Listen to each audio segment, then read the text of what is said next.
So this is our last presentation today. Every other presentation up to here has been full of great data and I feel paints a large, broad picture.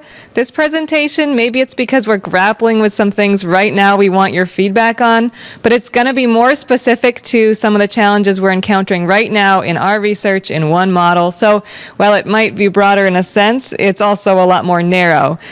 So bear with me and feel free to, I guess we're using this as a bit as an opportunity that we can learn from you beyond even what we've learned from you already today.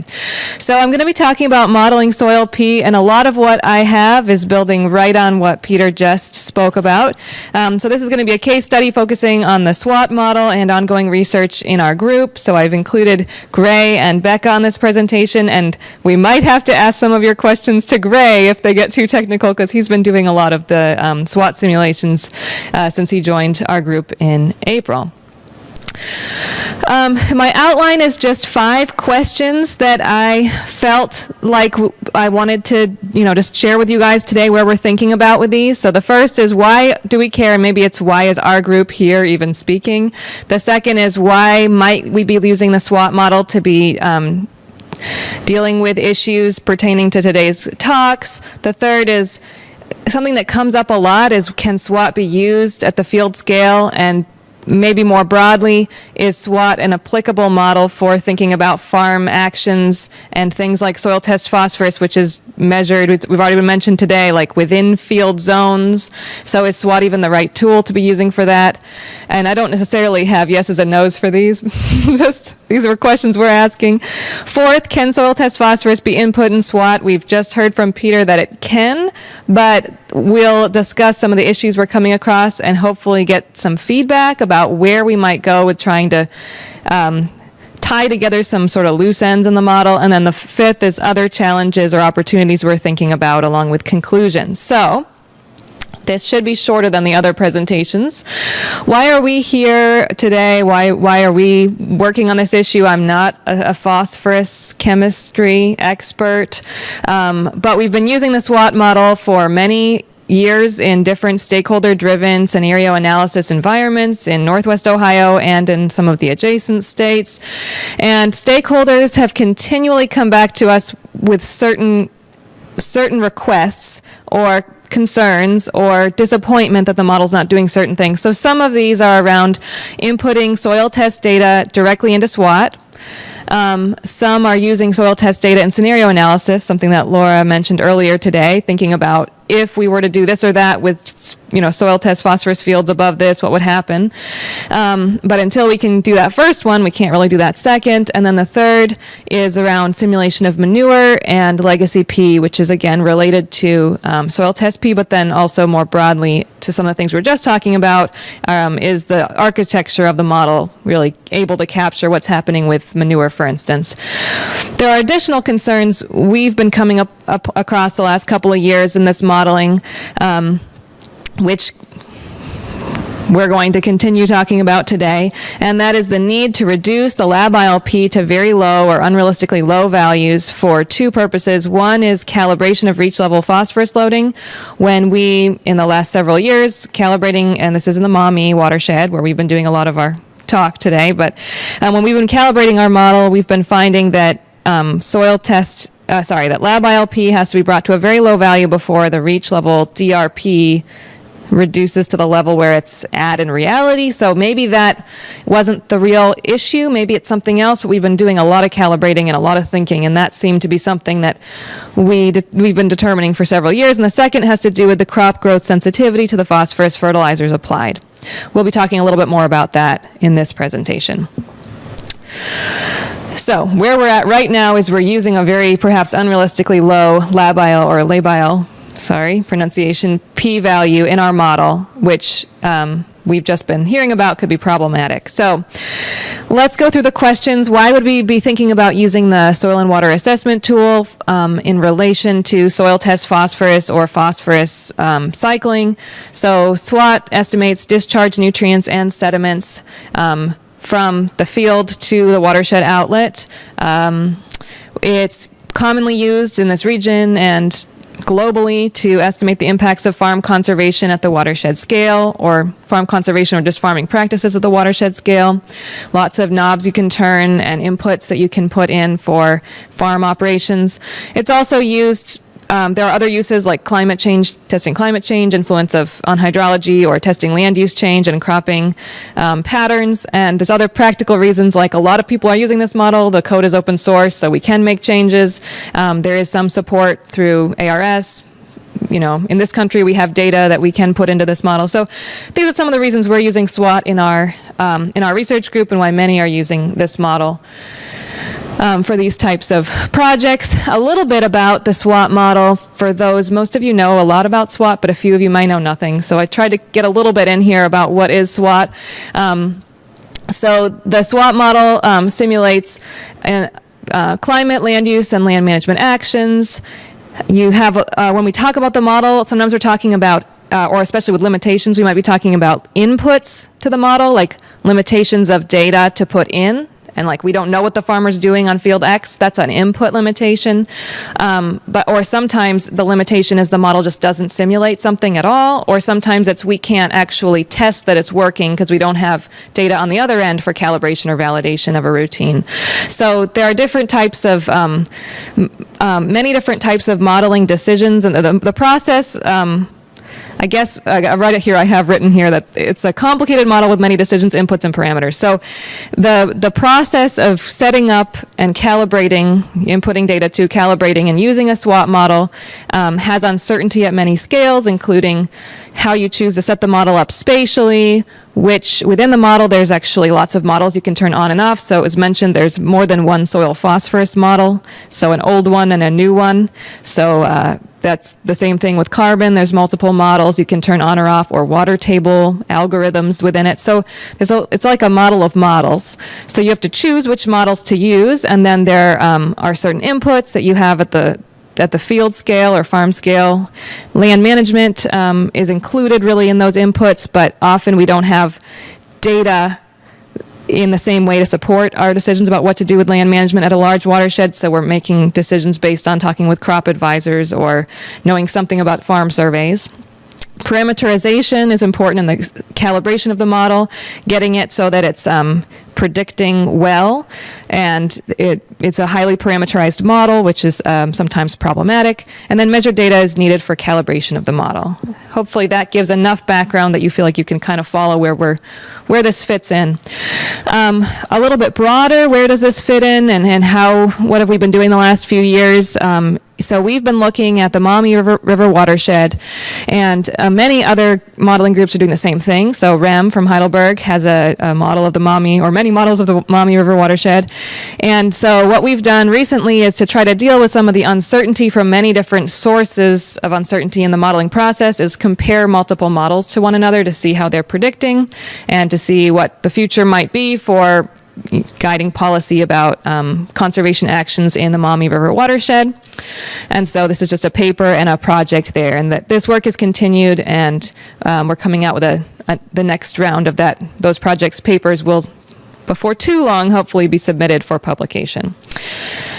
All right. I just wanted to say just a couple more things about our use of SWOT and potential use of SWOT, because I've been hearing for several years now a dominant argument that people make that SWOT is not a field scale model, and I think that comes from the fact that historically the model, or if you use the default setup in ArcGIS or ArcSWOT, you end up with, if this is the ortho imagery, you would end up with hydrologic response units, or HRUs, which is the smallest unit in the model, set up within a subbasin.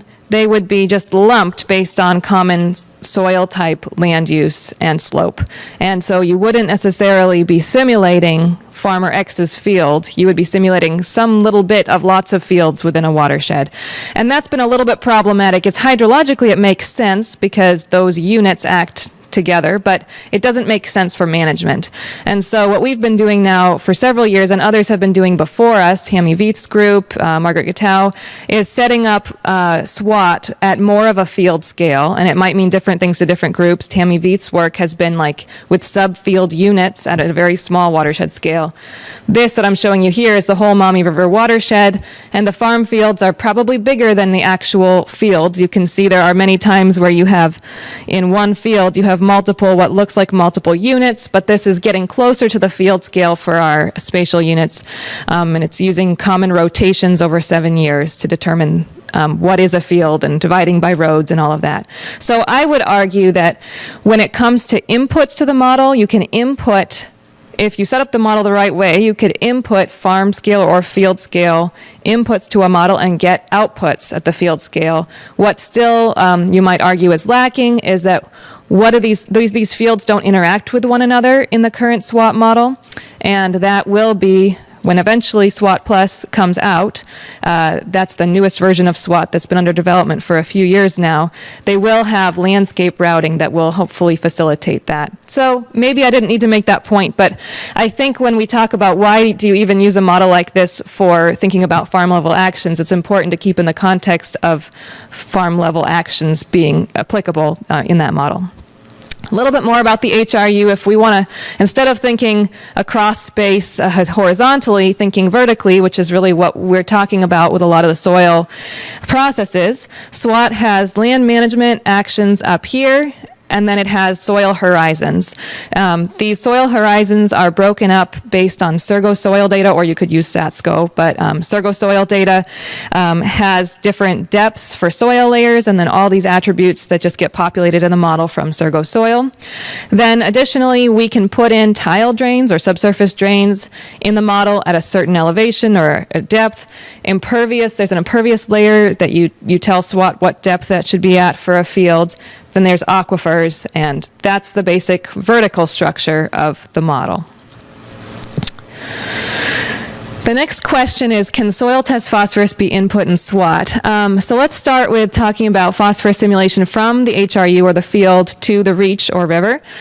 So here I'm just showing the names in SWOT of the different I guess these are the pools of phosphorus, but also the pathways. And then, so this is in the HRU. We have our active, stable, fresh, etc. But then when we're exporting, this is the language that SWOT uses. And then in the reach, this is the language. And so we don't have to belabor the point, but nomenclature has been confusing in this model for many years. For instance, solution P becomes soluble P becomes mineral P, depending on where you're looking at it. And sediment and organic P exported from an HRU just go into the organic P fraction in the reach. There's no sediment P fraction. And then once it gets to the reach, sediment and phosphorus basically don't interact, which is not realistic either. So there are some limitations in the reach, but we're focusing mainly here on, I think, up in the watershed, up in the farm fields. SWOT does have a tile phosphorus fraction that goes through subsurface drains, and we have questions about it that we could talk about over dinner or whatever, but there's some oddities in that routine as well. And so one of the questions I put on the board is how much of, and maybe Kevin, you have some ideas about this, but how much of your tile phosphorus comes through macropore flow versus just sort of like a slow leaching or anyway, but to get an idea of if the model's doing some of these things correctly. So that's a bit broader, but then if we go into the pools, which we were just looking at with Peter's talk, these are the different pools, and how are these working in SWOT? So initialization of these, again, this is some summary of the previous talk, but we've got our phosphorus availability index, which initializes some of the pools. The solution P or labile P is the term when you initialize it, but it becomes solution P, that we specify in the model input file. So that's where the soil test phosphorus sort of makes the most sense for a plug-in, we think. But then initialize with organic carbon on the organic size. So from the last presentation and talking with Peter, yes, we can simulate soil test phosphorus as an input to SWOT by using the sort of rule of thumb, solution P equals soil test P times 0.5. That would be plugging it in here in the initialization. If we do that, that is different than what we've been doing in the model for some time. So we want to show you some of the output we're getting, and maybe you'll have some seeds of ideas to help us with this approach. So if we take one example HRU from our model because we wanted to show just one field, it gets complicated when we're showing all those fields and their results. This HRU has a corn-soybean rotation, tile drains, hydrologic soil group C, 1% organic carbon content, 25 to 40% clay, depending on what layer you're in. Did I unplug something important? I'm not sure what that is. Maybe that's just a power cord. Okay. And then phosphorus fertilizer applications of about 26 kilogram per hectare per year. So that's our HRU. And then this is just what the soil layers, so the very top is the 1 centimeter surface, then 18, 61, 1 meter we have tile drains, 1.2 we have the impervious layer, 1.5 soil horizon 3 ends, and then shallow aquifer and deep aquifer. So that's our HRU. And here are some graphs, and if you feel you're not following them fully, that's okay. We wanted to put some data in front of you to think about this problem. So this is the phosphorus cycle simulation by horizon. So we have our depths, our first, second, third, and fourth horizon, with solution P, using the rule of thumb. So then our STP would be about 50, so we have labile P of 25. We have the following dynamics happening. So on the left, we have our mineral P, and on the right, we have our organic P fractions. We have stable in blue, active in green, solution in red, and over there, the teal is organic P, and the purple is the fresh organic P. I think, yeah, this is the only graph we have like this one. But I think this is promising at the first glance. This is over many years, 30 years or 40 years.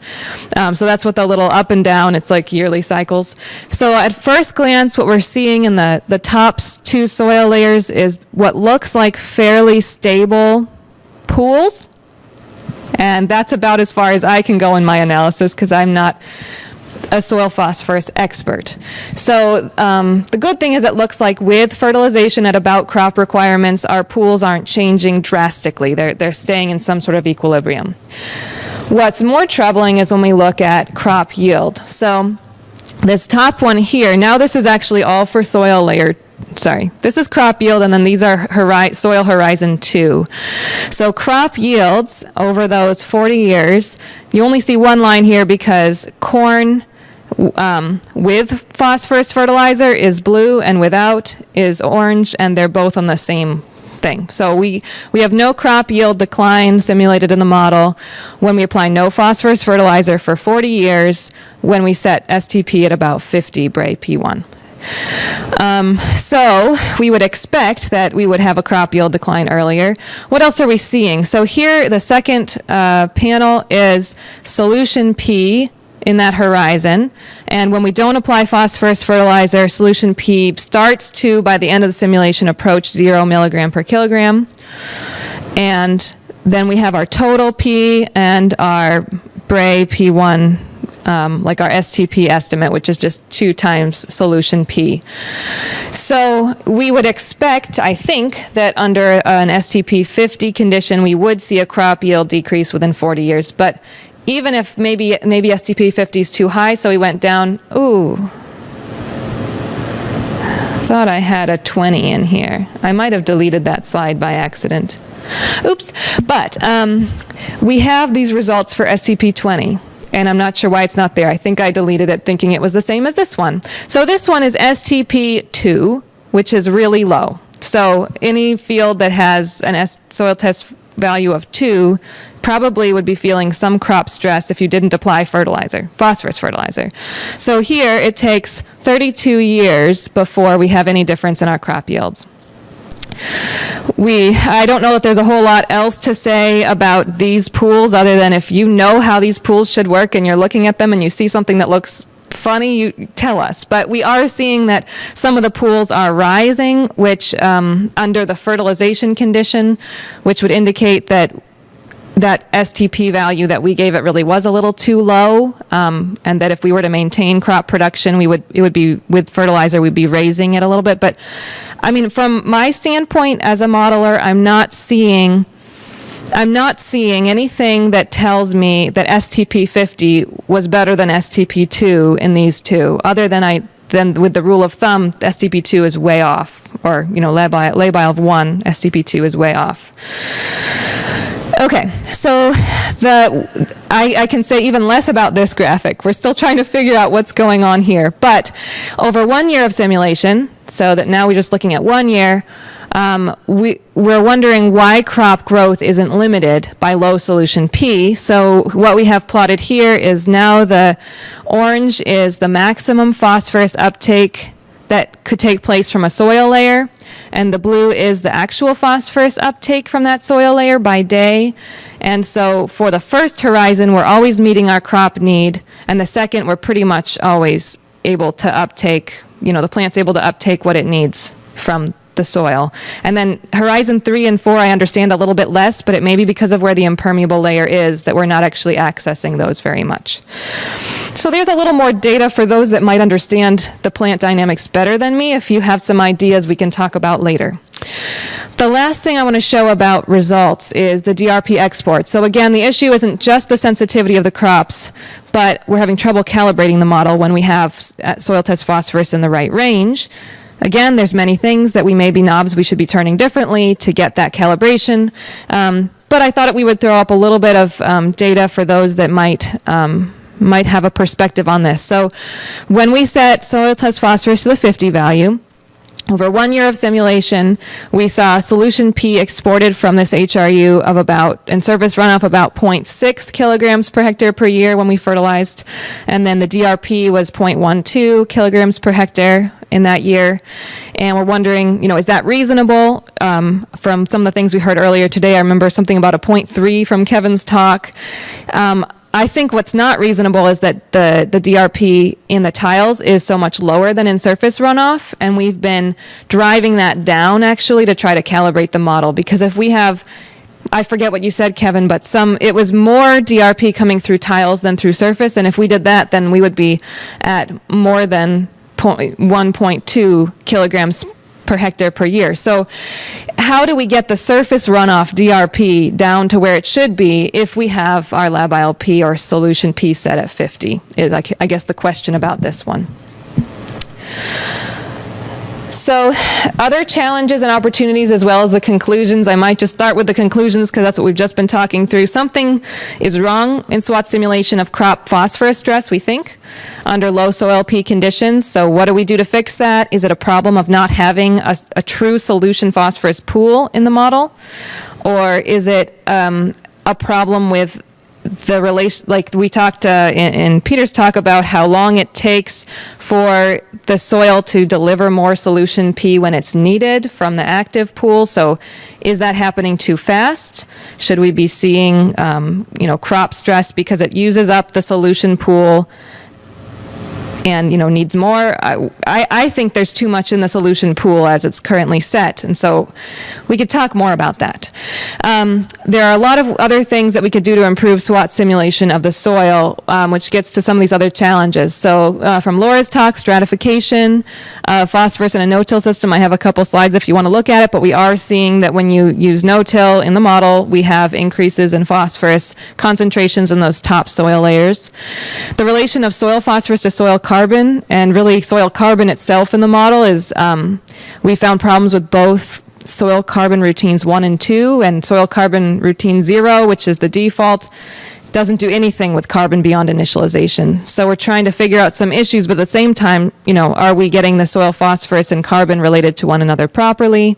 The nomenclature around phosphorus and SWOT, pH controlling phosphorus availability. There is some indicator that pH is in the model, but I don't think it's really doing anything right now. And so if we could get that, hooked up and working in the model, that might be relevant. The stream bed simulation was mentioned.